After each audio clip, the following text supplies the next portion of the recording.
For an AP, 3 by 2, 1 by 2, minus 1 by 2, minus 3 by 2, etc.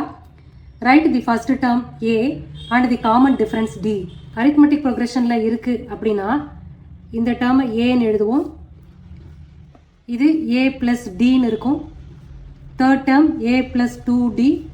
Fourth term A plus 3D. இப்படி போகும். A தான் first term. A plus D second term. இப்போ A என்னன்னு கேட்டிருக்காங்க. First term A calculate பண்ண சொல்லியிருக்காங்க. So அப்போ A equal to 3 by 2.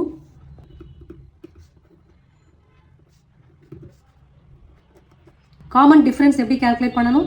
Second term minus first term.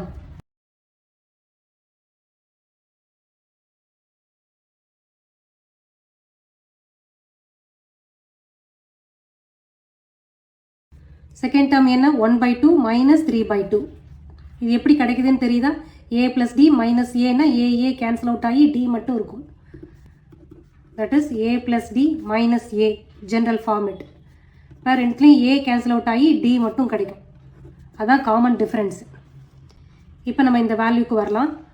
Second term 1 by 2 minus first term 3 by 2. LCM 2 எடுங்க. ரெண்டுத்துக்கும் காமனாக 2 இருக்கனால 2 எடுத்துருக்கோம்.